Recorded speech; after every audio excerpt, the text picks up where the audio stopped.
Bonjour et bienvenue sur Boulevard BD. Aujourd'hui, Simone, tome 1. Obéir, c'est trahir. Désobéir, c'est servir. 2 février 1972.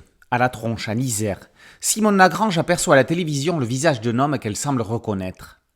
Cet individu, le boucher de Lyon, serait le nazi qui l'aurait torturé 28 ans plus tôt, 33 place Bellecour, à Lyon. Elle a des doutes. Est-ce bien lui ? Il faudrait qu'elle le voie bouger pour en être certaine. Et qui est cette ombre qui se penche sur l'épaule de Simone et la pousse à ne pas se replonger dans cette histoire qui ferait mal à tout le monde ? Simone va revivre son enfance depuis 1939 et se remémorer les années de guerre, l'occupation, les bombardements, et ranimer ses souvenirs douloureux d'enfant juif dans la période la plus noire de l'histoire de l'humanité. Après la vie d'Irena Sendlerova, David Évrard et Jean-David Morvan se penchent sur celle de Simone Lagrange et par ricochet sur les exactions de Klaus Barbie. Au-delà du drame de la déportation, les dégâts qu'a fait subir la guerre au sein même des familles est mis en exergue au travers du personnage de Jeanne. Orpheline, recueillie à bras ouverts par la famille de Simone, elle passera du rôle de victime à celui de bourreau en devenant l'éminence grise des responsables de la Gestapo.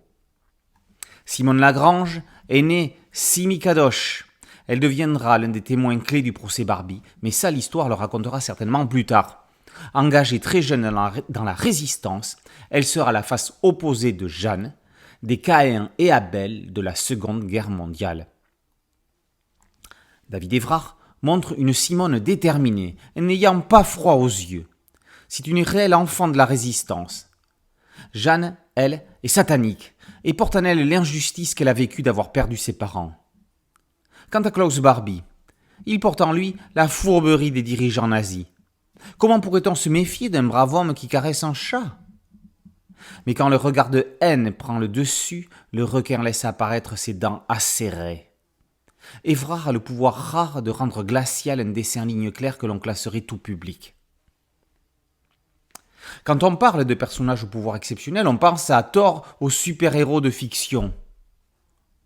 Simone Lagrange rejoint Irena Sendlerova et Madeleine Riffaut dans la série des super-héroïnes de la vraie vie dont Jean-David Morvan a entrepris de raconter le destin. Simone, tome 1, Obéir, c'est trahir, désobéir, c'est servir, par Morvan et Évrard, est paru aux éditions Glénat. Boulevard BD, c'est un podcast, une chaîne YouTube. Merci de liker, de partager et de vous abonner. A très bientôt sur Boulevard BD. Ciao.